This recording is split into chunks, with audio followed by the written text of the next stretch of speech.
So we're working on key number 3, process your feelings. So maybe you just got the audition of the lifetime. This is the dream. This is the show you've dreamed of auditioning for, and you got it, right? There's a lot of emotion and feeling that goes with that. Or maybe you got one line in a film, and you're like, I got to drive all the way to Santa Monica and miss work and all this, and what's it going to cost me, and da-da-da-da-da, all this story starts going on in your head, right? All about this one-line audition. Or maybe you're getting an opportunity to be on a show or a movie where it feels a little bit above you, and you're like, I'm not sure if I'm quite ready for that. I don't know if I really, how can I do that? I don't, and all this kind of self-doubt comes in. Any way about it, whether it's excitement or doubt, you've got to process those feelings. So how do you do that? Well, again, you just got to stop, and you got to close your eyes, and you got to listen. You got to listen inside and go, what am I feeling right now? And then take out a pen and paper and just start writing. And stream of consciousness, write and write and write until you can't write anymore. Let it just fill out that paper, and so you can really complete those feelings.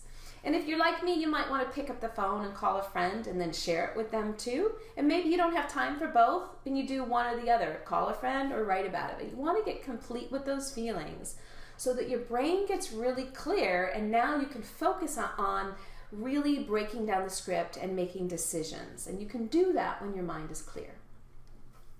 So I had a client one time came to me. She was so excited. She'd finally gotten an audition for Glee. It was her dream. She always wanted to be on Glee. And it was really kind of even the ideal part. She's like, this is perfect for me. But she was so nervous, and that she was completely shut down. And she was so nervous and excited too. And I could hardly work with her. And she was so shut down. I thought, how is she going to do this? But what happened in the coaching is she burst into tears, and she just had to cry and let it out. And we had to take that time right then and there and help her process her feelings and work through them and let her have her feelings. And once she did that, then she could take the coaching that I was giving. She could hear what I had to say, and she could make decisions, and she really came out with a great audition. So I know some of you are still thinking, like, process your feelings? Really? What does that have to do with script analysis? Well, it has everything to do with script analysis. And I watch actors deal with this all the time. And as I'm working on a script and I don't have any emotional connection to it, and I'm finding these clues, and the actor looks at me and goes, how did you do that?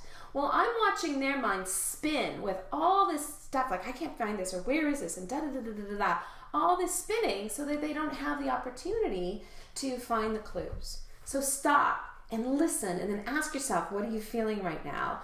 Write it down, process those feelings, call a friend, just complete those feelings so you can really go on to the rest of your script analysis and break down that script with a clear mind. So subscribe below, because we don't want you to miss out on the rest of the keys.